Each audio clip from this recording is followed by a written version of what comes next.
Hey everybody, it is Tuesday, 4 p.m., which means it's time for the Monster Maverick Show. And if you guys are new to the show, you might not know that I have another show, which is on Mondays at 3 p.m. Eastern, called Tax Sherpa Stories. And Krim was just offering me some graphical help because my graphics are terrible for Tax Sherpa Stories. I need graphics, I need the theme song. I was talking to Azaria last night. She's the one who made the theme song you just listened to. We're going to listen to another composition of hers a little bit later. But yeah, I need help on the Tax Sherpa Stories. With love, yes, it was with love, absolutely. So I'm well aware that my 10-minute, I don't even have Photoshop. I use Paint.net because it's freeware. So I'm well aware that my skills do not lie in the graphical arena or the musical arena for that matter. So I'm all for getting the help of experts like Krim. If you ever see, so Krim's got two shows also. She's got I forget the names of them, but they're on the MSP Wave schedule. It's Thursday nights and then Saturdays. Cyberbuzz Saturday, I remember that one, and then the Metal Show is on Thursdays. But she's got like multi-channel streaming stuff and graphical overlays, and it's fancy. So she's clearly a much better expert there. So if you're here in the Discord channel, great. That's really the place to be. That's where the live chat happens. Biz, we're going to get into that. Don't worry. But you can also watch the stream live.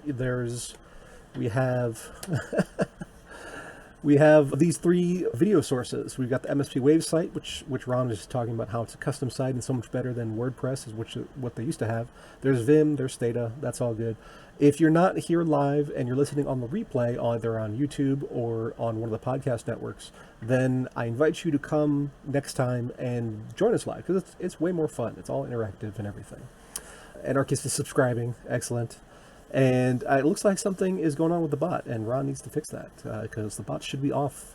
Because when there's not a live show, they plays jukebox, various songs and everything throughout the day, 24 hours a day. So there's always something to listen to.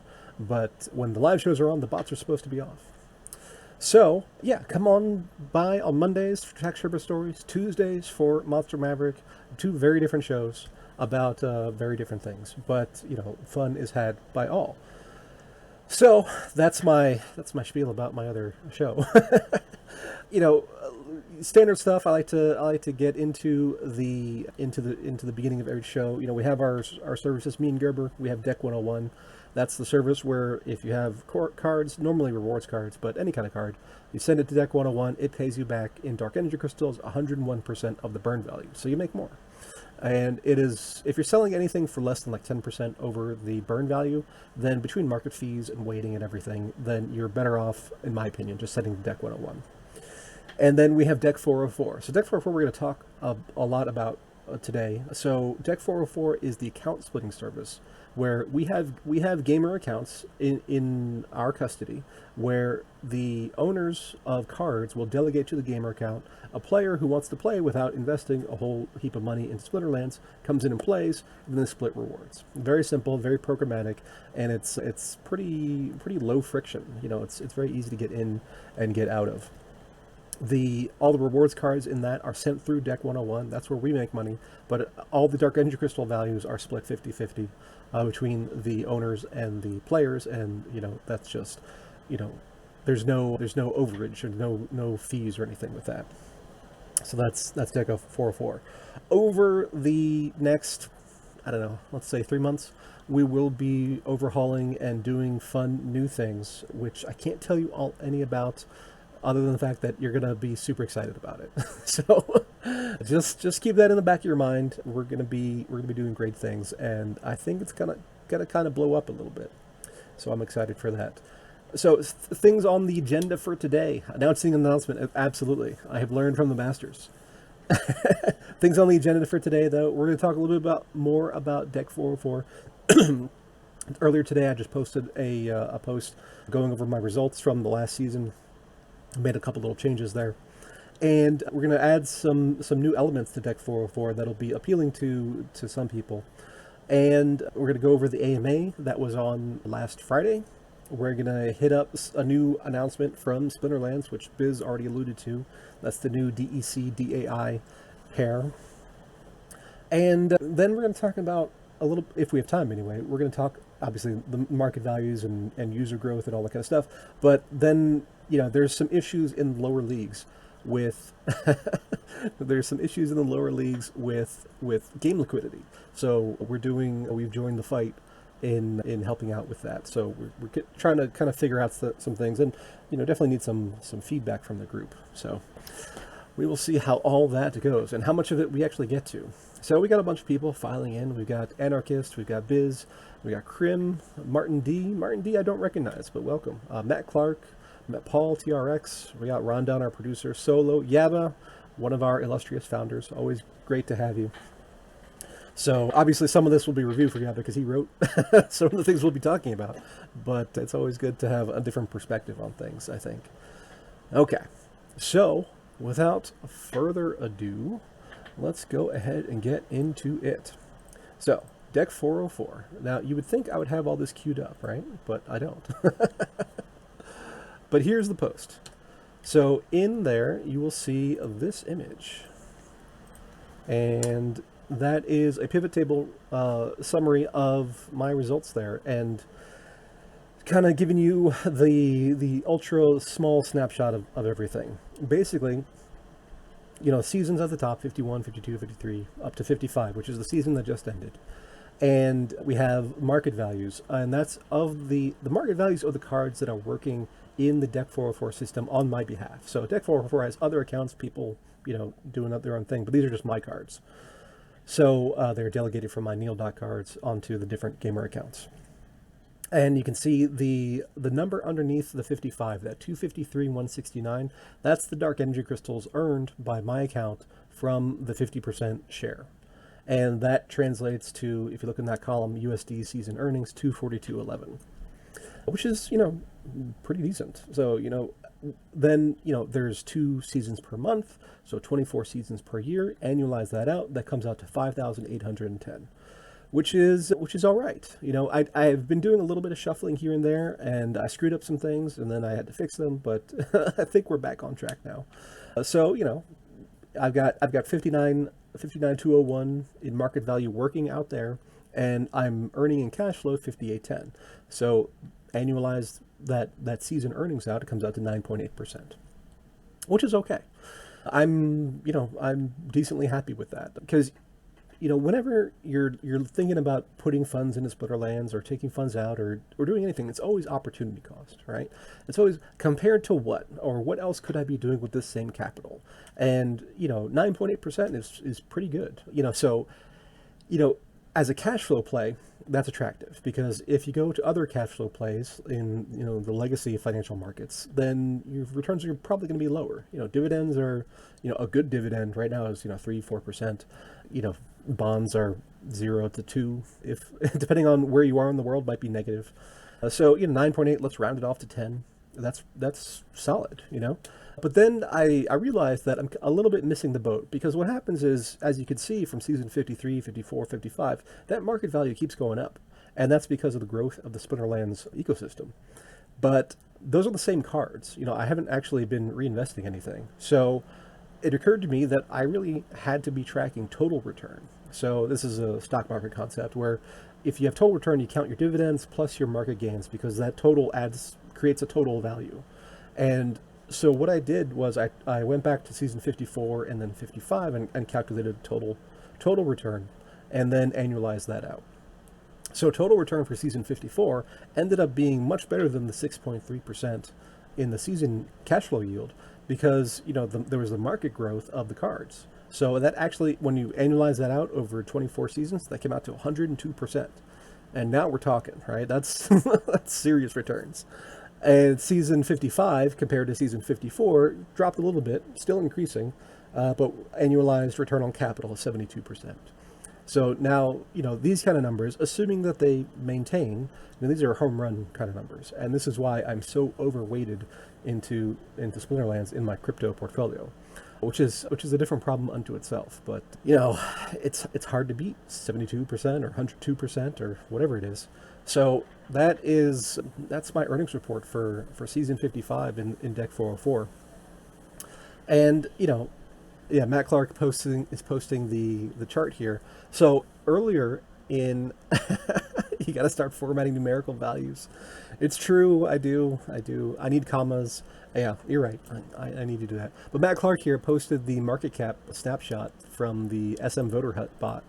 So you can go into SM Voter Hut in the Splinterlands Discord server and pull up this chart here with the $ market cap command, and you can see that since let's call it September of 2020, so the past 4 months, it's just been up, up, up, up, up. Now before that, we had these peaks and troughs. So those periods, the total return, if I had the numbers for them, would have been not as attractive. But in the bull market like we're seeing now, then the gas is on, and we're just hitting everything.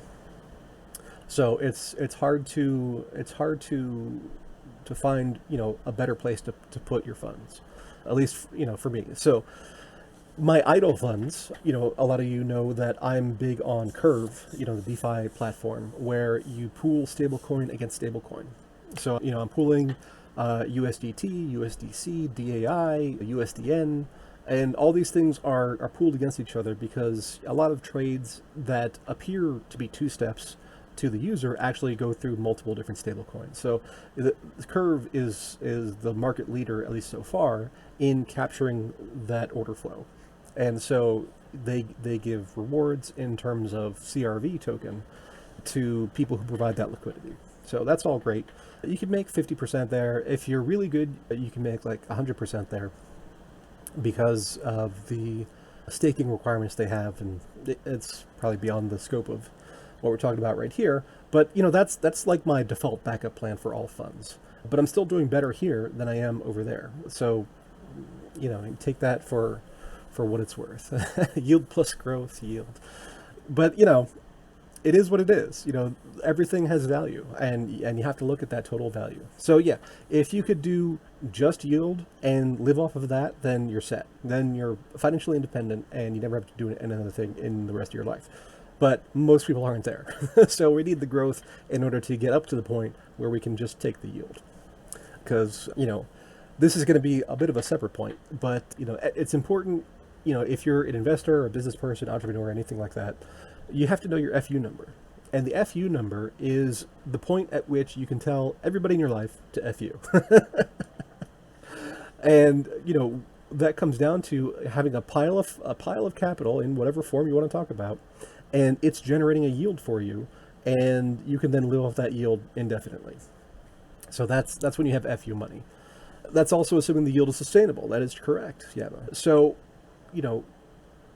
like my FU number is probably, it's somewhere in the 4 million range, because even a very conservative portfolio of stocks and bonds and whatever else, throwing off whatever it throws off, you take a safe withdrawal rate of 3%, then you're at 125,000 a year, and I can live a very nice life in the United States on that amount without any kind of worries about anything. So that's my FU number. I'm not there yet.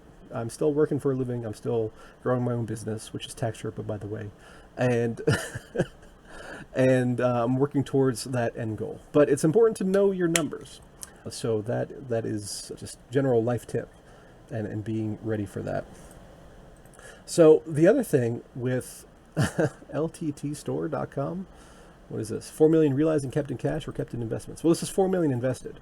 So that, again, that number assumes a very conservative, portfolio, probably permanent portfolio kind of numbers, where, I'm in dividend stocks and I'm in long-term bonds and everything. And then that's throwing off investment income to me in one way or another.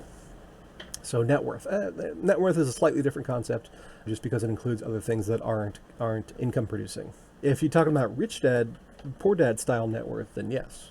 Because under rich dad, poor dad rules, you don't count anything that has value but does not generate income. Net income, that is. So yeah, so a little tangent there. But the other thing with Deck 404 is that we are opening it to another kind of mode of service. And this is, but you might want to close your ears. But this is where people who just want to delegate cards and want more of the money for themselves. And basically, this is going to be, our in-house botting service essentially. And basically, that 50-50 split goes away, and the owner of the cards gets both sides. So there's that. Just making people aware of that. There is a caveat with all this, is that our strategies are not optimized towards eking every last penny out of Splinterlands. It's not going to enter tournaments for you. It's not going to place for packs for you. But it'll be an active player that runs and wins more than it loses, and will, depending on what collection power you have staked in the account, will be a viable player in whatever league that is, whether it's a silver league card account, or a gold league, or a diamond league. So just be aware that there is that. And if you guys are interested in that, go ahead and hit me up on the DMs, and I'll bring you into the Deck 101 Discord server. Or you can hit up Gerber. That works too. So I just want to make that little announcement that is there. But that is kind of it for the Deck 404 service section. I did want to hit on the AMA that was last Friday. Aggro shared a couple interesting numbers, and I thought they were worth repeating here. So 60,000 registered users, 19,500 spellbooks, and 175 signups per day, 20 to 25 spellbooks per day. And that's kind of the averages of what's been going on recently. So that's super interesting, because hello JBen 1300. So that's pretty interesting, because when we look at hive data.space /statistics/Splinterlands, which is Rafalski's statistics site, when we look at the users number, we got, so this number right here is just peaked at, I think that's the highest peak we've had, 6966 right there. So if the number's 19,500, then 6966 is a good fraction of that. So that is, wait for banjo, there we go, 35%. So that is not bad. For what that's saying is that the stickiness of accounts is 36%. So of all the people that have ever had accounts, paid accounts in Splinterlands, 36% of them have stuck around through all the ups and downs of the crypto market, and through all the ups and downs of the attractiveness of the gameplay. So I think that's actually really strong. I'm very pleased with that ratio, because you're always going to have churn in anything. So managing to keep 36% over the 2-3 years that it's been is, I think, doing great. Matt Clark is dropping an image here. These are Larimer chains getting it done on dapradar.com. So yeah, Dan Larimer, he's the developer behind BitShares and Steam, which is now forked and become Hive, and EOS, and which is forked to become a million things, but one of them is Wax. So the great thing about the delegated proof of stake blockchains is that the transaction costs are very, very low, and in some cases free. It depends on kind of how you look at it, but very, very low regardless. So lots of games are being developed on these platforms, like Splinterlands, like Upland, like Alien Worlds, which I was actually looking. I heard something about Alien Worlds recently, but I haven't looked at it.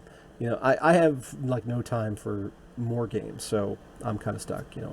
It's tax season. I am super busy. I am even falling behind on my own Splinterlands account. So unfortunately, extra games are not in the cards for me.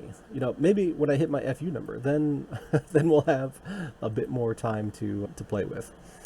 But yeah, so I'm super excited about these growth numbers. 20 to 25 spell books a day. The 175 signups. That's great, but it's really spell books that are sold, converted into new accounts that really matter to me. So 2025 is a great number. They had said that they're on track to be basically doubling the user base over the next 12 months. So that's super exciting. Acidio posted about Alien Worlds. Okay, great. So check out Acidio's posts. I believe Acidio is a she. I'm not 100% sure about that. But yeah, check it out, because some people have expressed things to me in that,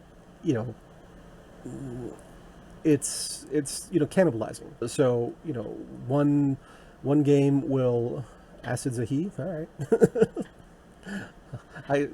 So we are still in the infancy phase of blockchain gaming. So I'm really strongly, obviously, on board with the whole thesis that blockchain gaming is going to be a huge part of gaming into the future, simply because people wanting to own their own game assets is attractive. And so we are in such the infancy stage that you know any exposure of anybody from the outside coming into blockchain gaming is growing the pie. So, it's when the industry matures in 20 years and then, we're talking about gaining market share versus other games, then fine. Then you can have those arguments. But at this point, the more people in blockchain gaming at all, is a tide that's lifting all boats. And I hope that's enough mixed metaphors for you on that one. But overall, I'm pretty happy with the spellbook growth, and I want to obviously see that increase. The more players, everything comes down to user growth. The more players that come in, the better that we all do. And you can see that in Matt Clark's market cap image right there. We're at an all-time high of 6.7 million of market value in the cards. Same moon, that's right. Absolutely, Matt Clark. Another thing that was mentioned in Frankie, you're killing me. Anyway, in the AMA, they also talked about they're working on the rentals. So the new rental system is going to be soon-ish. It's now February 2021. They've been talking Q1, so maybe this month, maybe next month, maybe April. But the interesting things are that there's going to be fixed rental contracts that can't be pulled by the owner, meaning that under the old system, somebody delegates a card to a player, and then the player can then play it, but the owner could pull that back at any time. And the way Peak Monsters handled it is that there were escrows, and there were basically penalty charges to doing that. So there's a disincentive, but still could be done. What's up, exactly? Hey, Darren. Thanks for joining the show. Flowey, Yasik, more Michael B. Everybody, welcome. If I don't welcome you specifically, I'm just, talking. So I don't see every little thing. But in the new system, the owner won't be able to pull the contract away from the renter. So that's interesting. The total rental cost will be pre-funded on the front end, and then be held in escrow, and then paid out to the card owner over time. And the borrower can break the contract, from what I understand. And obviously Yaba and the team are well aware of the issues with cooldown periods and tournaments, use and all that kind of stuff, and those will be addressed. So what I've heard Jarvie talk about it, he's talking about a kind of system where it's like you as the borrower, you're not so concerned about like which exploding dwarf that you want. You just need an exploding dwarf, right? So it can be filled, and then it can be the actual card could be swapped in and out depending on the circumstances in the marketplace, but you just need an exploding dwarf. So I think that's going to be super interesting to see. And there's going to be some functionality, sufficient minimum functionality on the actual Splinterlands site.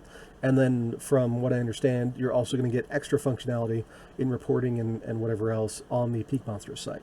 So, I think that's going to be super cool. I know Jarvie's been soliciting feedback on what owners would like to see in terms of, portfolio views and returns and all that kind of thing. So if you have thoughts on that, talk to Jarvie. I'm sure he'd be interested. I know he posted something a while back asking for those comments, and there have been some, but more feedback is always better. Other developments from the AMA, iOS app is being submitted this month, which is exciting. The mobile app's been in the Google Play Store for about 2 months now, and Apple obviously is its own large ecosystem, so it'd be great to get those eyes available to be coming on to Splinterlands.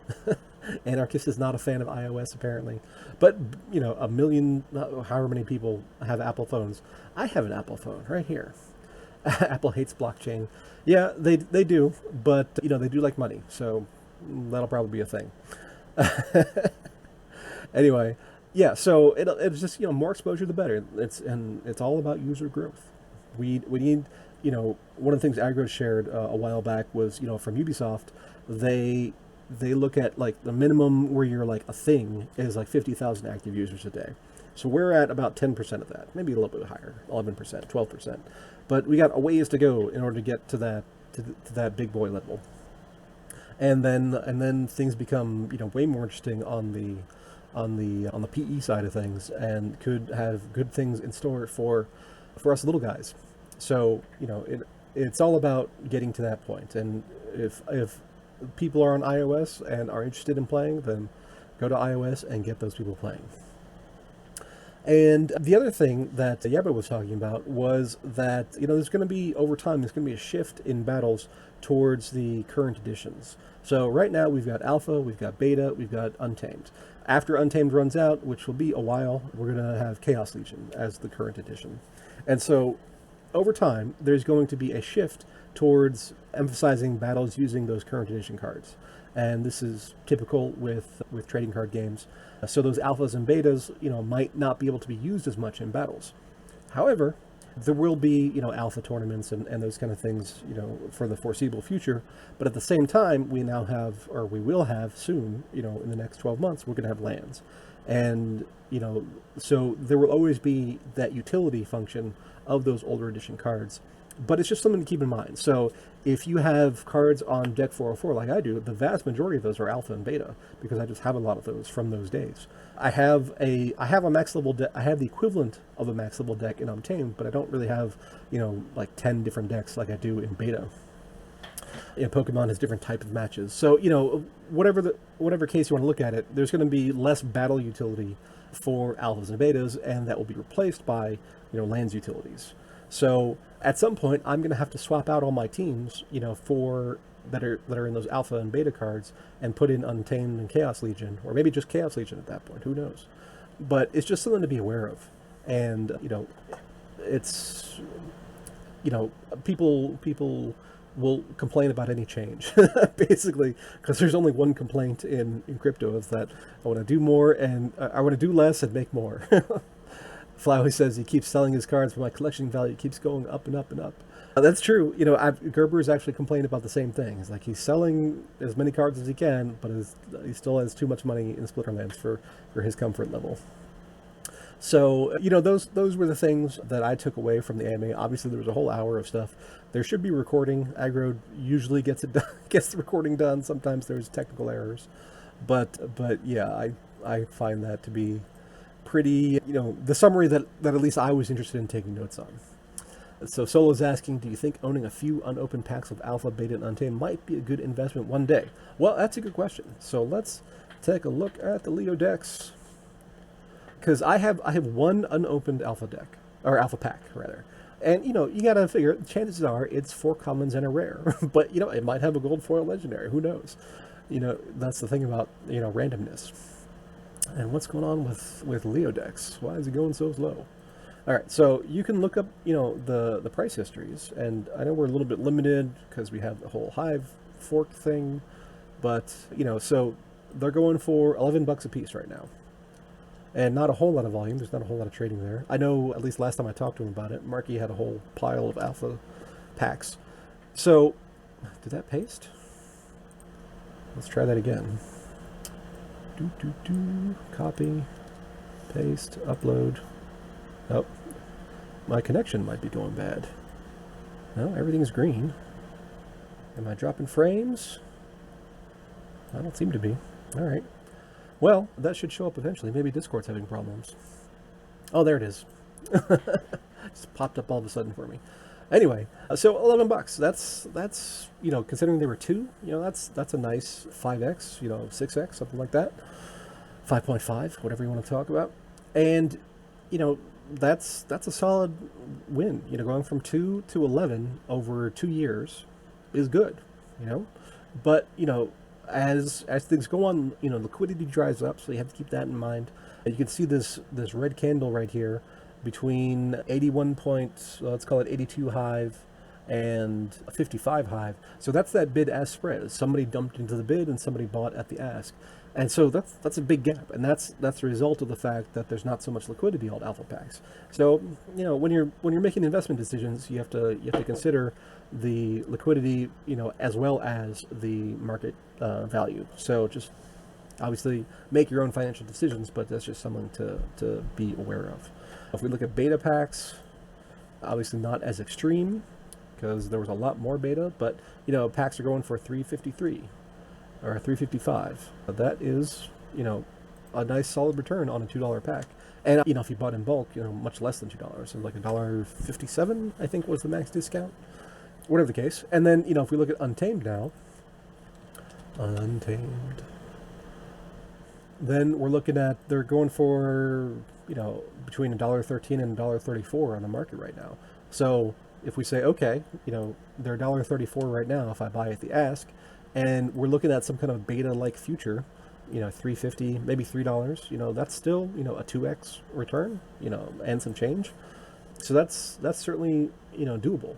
And, if you think the market will be there in the future in order to absorb those, those packs, then yeah, that can make a lot of sense. But all financial decisions, really all decisions, come down to, compared to what, right? So if you're looking at dropping like $1,000 into something, it's like, well, you got to look at your different options. Look at the different likely forecast scenarios, and including, market returns as well as liquidity issues. And so it says, I don't think the cards themselves have done 2 to 8x gains, have they? Yeah. So if anybody was around, I know Matt Clark was around. I was screaming from the rooftops about alpha commons, like for months back when they were selling. And let's take a look at alpha commons right now. Alpha common. Okay. And can I get a good, let's see, let's look at the, oh, this is my collection. I need to look at the market view. Duh. So alpha, regular, common. There we go. So the lowest price alpha common right now is 9 cents. I was buying these all day for 1 cent. So that's a 9x right there. The Saber Shark, let's say, it's going for 29 cents a piece. Again, 2 cents, 3 cents. I bought thousands of these things. In fact, if we look at my collection, let's see how many Saber Sharks I have. I really have no idea, but let's do a Saber Shark. I've got 2144 BCX worth of alpha Saber Sharks. And, so I bought those literally for 2 cents a piece, something like that. So what is that? So let's see, 21, or no, let's do, what did I say they were going at? 29 cents? 0.294 divided by 0.02 times 2144. Let's do -1 to take out the original cost. So yeah, that's ridiculous numbers. Actually, that's a little bit misleading there. Let's do. No, I mean that's kind of right. I made like 11, 12x on my funds there. And Matt Clark is making the point that in physical card games, commons are a waste of space. I figured that mindset would carry over. Guys with 4 cardboard boxes full of common Magic the Gathering cards aren't going to value Splinterlands commons. But see, the difference is that Splinterlands commons, they're great cards. They're just less efficient with mana. So like Saber Shark is a great card. It's a great sneak. It's fast. It's cheap. It's got decent health. Darren's got all alphas. Yazik's posting Matt Clark's Flesh Golems.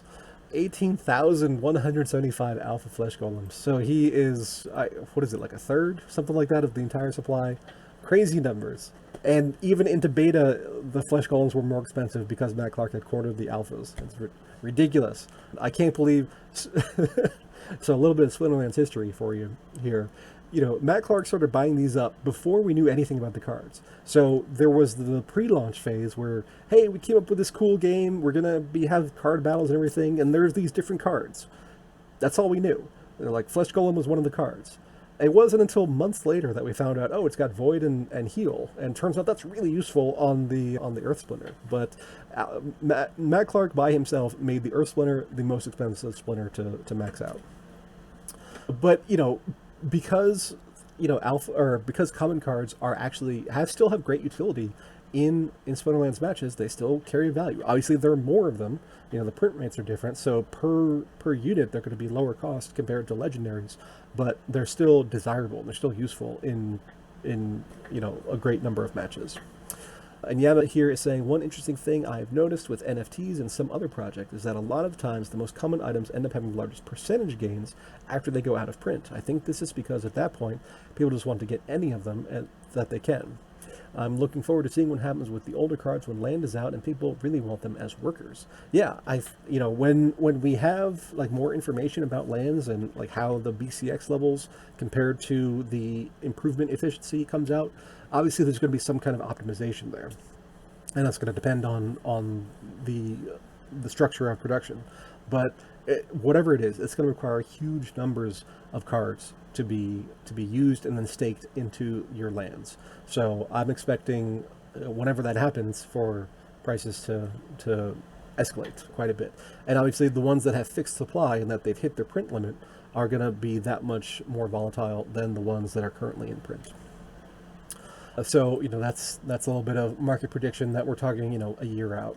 It's like for me, I have so many cards already. It's very difficult to look at getting more, because if I go to my collection here, I've got 186,000 BCX worth of cards, which is a lot, and a lot of those are very high powered cards. Like gold alpha editions and things like that. So I think I'm pretty well set on the card department. If it turns out that alpha and beta get phased out of battle and I can't use them in deck 404, I'll have to put them in lands. Maybe I'll do that. Maybe I'll add more Chaos Legion or Untamed, whatever it is at that point, to get into deck 404 accounts. But we'll see. It's gonna be an interesting year, I think. But another interesting development that just came out. I love it when they drop updates like the day before my show, because it gives me more stuff to talk about. And this is the Dark Energy Crystal DAI Uniswap pool. And we're going to get into that in just a second. But before that, every week I like to catch up on Azaria's music. So we're going to play that. And if you want to take a read of the post, you can do that at this point, or just sit back and listen to the music. This one is Anumin, Force of Anumin, something like that. I don't think there's any official pronunciation yet, but oh no, Audius is having a heavy load, and please try again later. My plans have been foiled. Let's try again, see if that works. Okay, homepage works. Let's go to the actual... there we go. Refresh fixes almost everything. So let's go ahead and give this one a listen.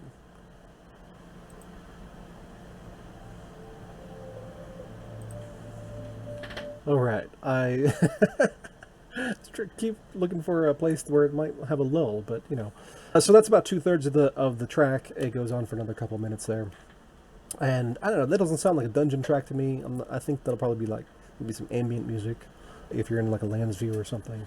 I don't know. I'm really curious to see how all these elements will come out once we have those different forms of gameplay. See how those fit into the context of everything. But I really enjoyed that. I think that was a great little composition there.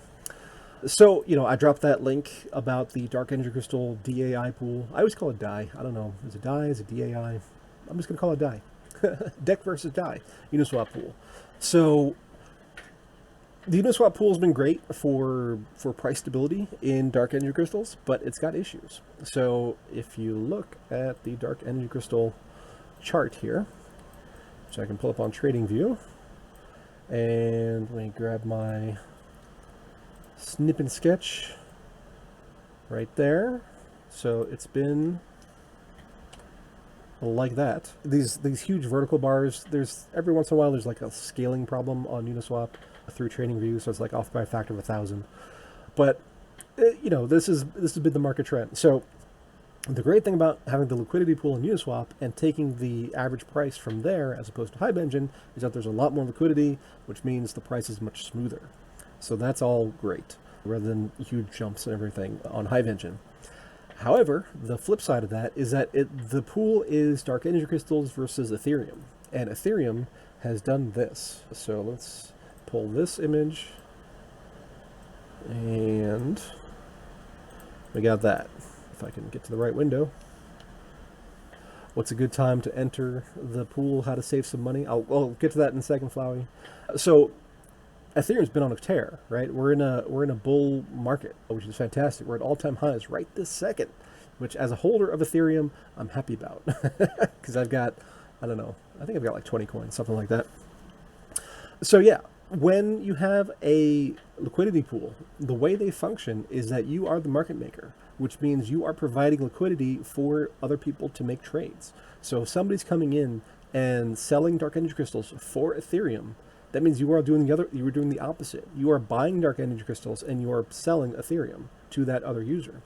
And if one asset in the liquidity pool trends against another, like the one versus the other is in a trending market, then the losing side is what you end up with more of.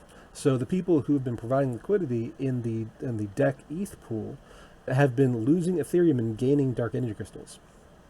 So the market values of the two things are equal, but people are never happy with the kind of result there, and that has gained the terminology of impermanent loss, which is a terrible name. It's really opportunity cost. So because you did this thing, you sold the asset that was performing better, and you bought more of the asset that's performing worse.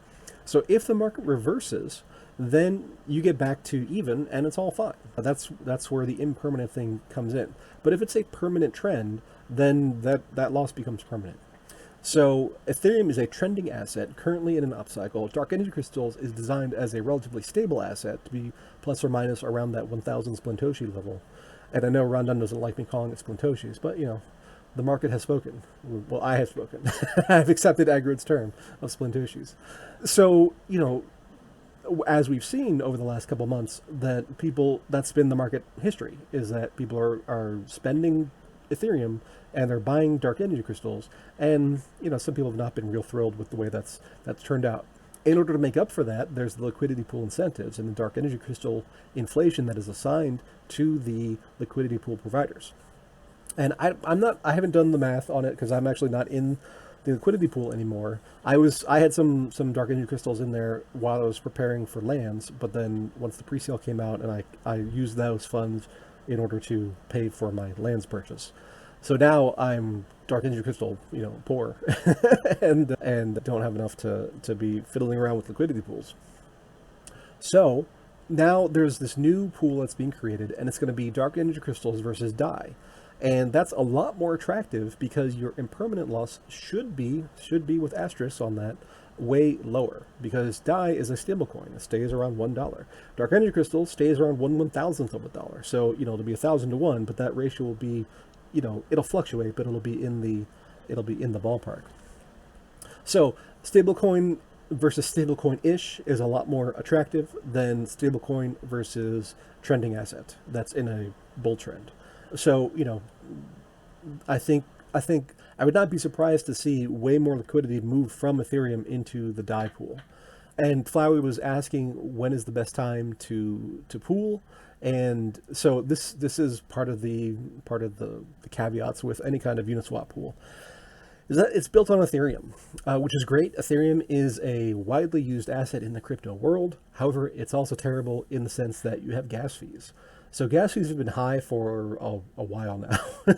The more the price of Ethereum goes up, the more expensive gas is. And not just in absolute terms, but in relative terms as well. So you kind of have like a compounding effect. People are jumping into Ethereum assets, whether it's Ethereum itself or ERC20s or whatever. And, the more transactions are on the network, the more you have to pay to get placed into that transaction queue. And the funds that you're paying in Ethereum are now worth more. So you have this kind of 2 second order effect, which is painful. So, I've got a bunch of funds pooled on Curve, and I've been waiting for like a week now to find a window where gas was low enough that it made sense to actually do the transaction. Because I'm not going to spend 50% of my earnings in gas fees. That's just crazy. I'll just wait. In the meantime, I might miss the peak in Curve, but who knows? So I have found, and you can look up the historical charts of gas prices, but I have found like Sunday early morning U.S. time, like 6 in the morning Eastern time in the U.S., it's probably like the absolute low of gas prices for the week. Basically, before the Americans wake up, is a decent time to transact because Asia's kind of already done its thing for the day. Europe is still a prime time, but there's fewer of them, and so that seems like a good time to be trading on the Ethereum network. Solo's posting transactionstreet.com/v/ETH. A fun way to visualize ETH transactions. Yeah, great.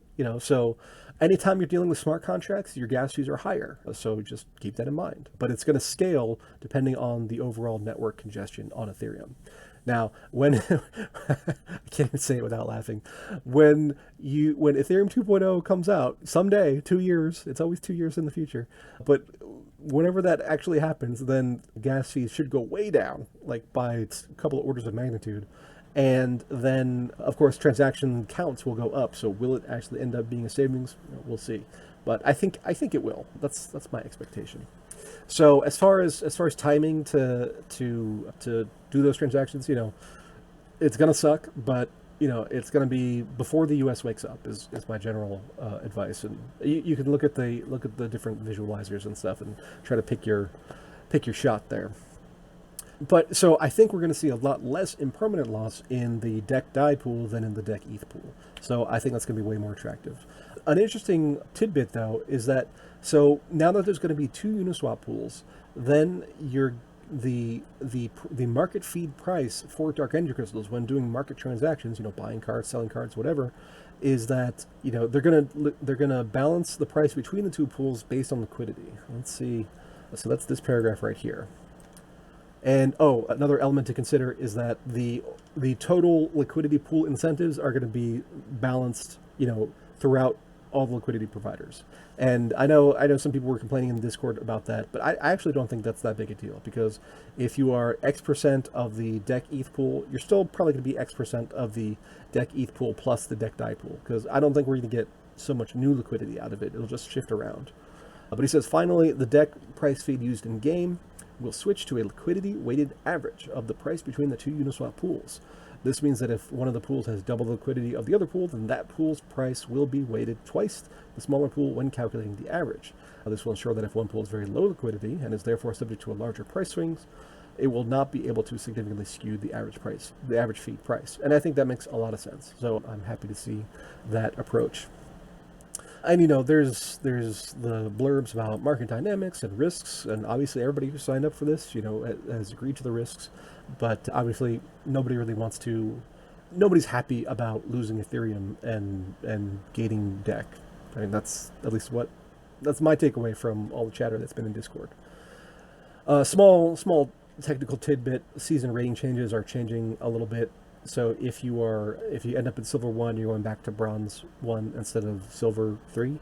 So that provides that league level adjustment that apparently was missing in Silver 1. I wasn't even aware of, but apparently that was a thing. And Fly was asking, what happens when ETH continues to rally? Eventually all the ETH will be an impermanent loss and only DEC remains in the pool. Will the pool? So no, that doesn't happen, because it's not a one-to-one relationship. It becomes skewed over time, and you can't actually drain a pool of one side of Ethereum because the other side just gets more expensive. So I actually wrote a post on that a long time ago. So it's like a 1/x kind of relationship, and I can't remember the term for that. Inverse, whatever it is. So as you try to take more and more out, then the other side gets more and more expensive and it becomes impossible to move the price anymore. So basically, you can drain things by about half at a time, and that's sort of the limit. But you can play around with this in the Uniswap screen of like putting in different values for how much volume you want to transact of one side and see how much you get out of the other. Once you go above a certain number, the other side stops changing, at least stops changing very much. So you can't drain it of everything, and it takes an extremely long time. So we actually saw that in the Wrapped Leo hack, when somebody figured out how to mint Wrapped Leo on Ethereum and then was cashing it out for Ethereum. So they had to do it multiple times in order to get the price to drop sufficiently in order to scam away with that Ethereum amounts. But is what it is. I was trying to see if I can find that post for you, but it was a while back. Also, Biz, we should talk about concerns about the new pool. It doesn't necessarily decrease anyone's rewards and could possibly even increase the rewards depending on how the liquidity is split. Yeah, I mean, I personally think that the market answer is going to be more liquidity is going to be in the DAI pool than the Ethereum pool, and that's simply because the impermanent loss issues will be much reduced. So, we'll see how it goes, but the rewards are going to be the same because the way your rewards decrease overall is if more people join the pool, and whether that will happen or not, who knows. But just going from one pool to two pools doesn't actually do anything as far as your reward percentages. So I hope that makes sense. And I wanted to talk about a bunch more stuff, but it's looking like we're about out of time. It's amazing how fast this hour goes by. And I just want to thank each and every one of you for coming in and hanging out with me for the last hour. And all everybody who's watching on the replays, come on in, join the live show. I know it's not a great time for everybody, but there's always going to be, some people that are available. So hope to see you all next time.